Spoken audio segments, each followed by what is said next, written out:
très heureux de pouvoir vous accueillir. Je vais jouer un personnage qui s'appelle Ali.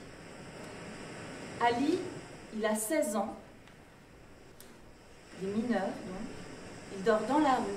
Il se retrouve dans les rues de Paris, à la rue depuis 6 mois, et il prend des cours de français. Et en fait, par le biais d'une asso et de sa prof de français, il est mis en contact avec Juliette, qui va l'héberger. On avait mis en scène en fait les récits de 6 personnes, 3 accueillants, 3 accueillis, à partir de ce qu'on avait pu collecter comme données sur le terrain. Donc moi j'ai récupéré tous ces textes-là.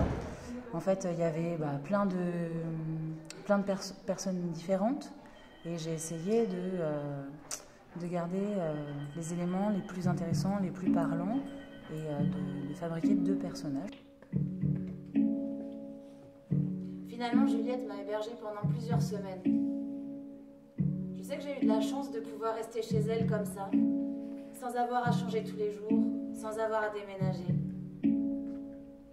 Ali est resté 3 mois à la maison. Il était très poli, très discret, pas du tout... Il a fait très attention à me préserver de ses angoisses. Il avait très peur de ça. Ouais, beaucoup de chance. J'ai un ami, lui, il a passé 2 semaines dans le 11e, dans une famille. Et puis ensuite, il a été chez une jeune fille de 23 ans. Elle vivait dans le 17e, un tout petit studio. Ça me paraissait assez évident de faire un parcours qui leur permette en fait de comprendre ce que c'est l'hospitalité privée et qu'ils peuvent aider eux de leur côté. Alors bien sûr, on va pas les inciter à accueillir chez eux des migrants, c'est pas du tout notre rôle, mais par contre ils peuvent en parler à leurs parents, dire qu'il y a de l'hospitalité privée et expliquer comment ça se passe. On a présenté cette conférence spectacle dans des collèges, implantés dans des quartiers qui ont été directement témoins de la présence des migrants à la rue à Paris. Donc c'est des jeunes qui croisent au quotidien, qui ont croisé au quotidien des exilés vivant dans les rues. Donc ont vraiment été interrompus dans leur trajet quotidien, dans leur réalité, qui parfois eux-mêmes, en tout cas dont leurs familles eux-mêmes ont pu vivre aussi des histoires de migration à différents échelons, à différentes époques.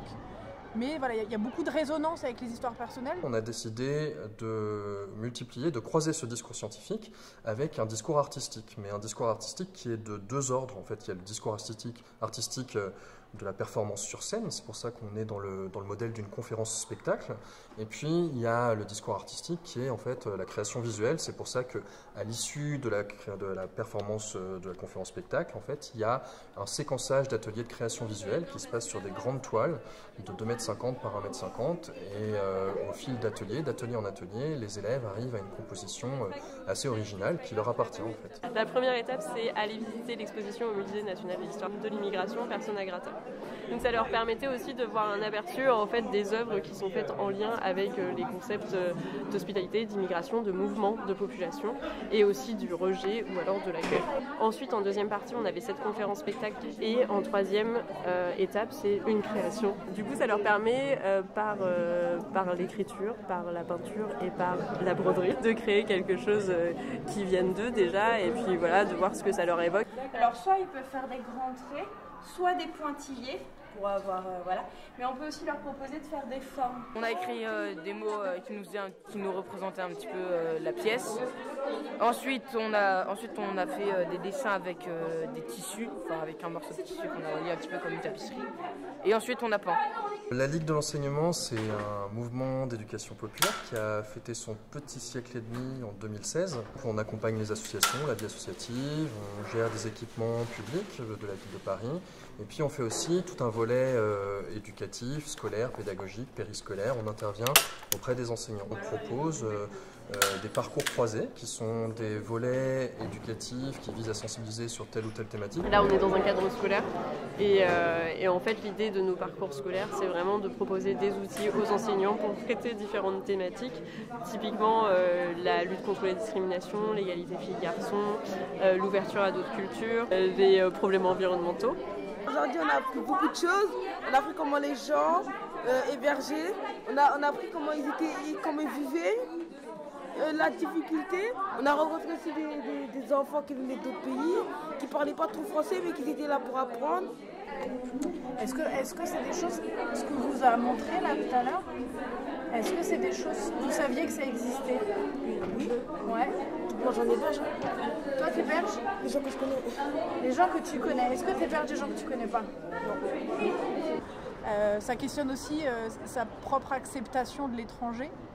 Est-ce qu'on les regarde, est-ce qu'on les regarde pas, est-ce qu'on leur parle, est-ce qu'on leur parle pas. Ça questionne aussi énormément de préjugés, d'a priori, de stéréotypes qu'ils ont, qui sont véhiculés par les médias, par les politiques, par la société civile, par les réseaux sociaux. Donc c'était un peu là-dessus que nous on voulait les interroger à l'issue de la conférence spectacle. Et le petit spectacle est construit de telle manière qui est plein d'émotions sont brassées. Il y a de la joie, il y a de l'humour, il y a de l'ironie, il y a de la gêne, il y a de la tristesse. Ils sont très touchants. Là en plus on est dans le collège Aimé Césaire ou Pierre Mendès France où on a fait la première fois. C'est des collèges qui se trouvent dans des zones où les ados sont confrontés à ça. Il y a des migrants à la Alpajol juste à côté. Donc ça nous oblige aussi à une grande délicatesse dans le traitement. On avait un silence qui régnait, un silence de concentration. Et puis, à contrario, en fait, l'atelier d'expression visuelle, il est là pour que les élèves se libèrent. Et donc là, ça chahute, ça bouge, mais ça fait partie du jeu, en fait, plutôt que d'avoir juste une action qui va s'inscrire une fois dans le temps. On préfère multiplier, c'est pour ça qu'on appelle ça des parcours croisés, on préfère multiplier les interventions en ayant différents temps, comme ça, en rythmant la chose.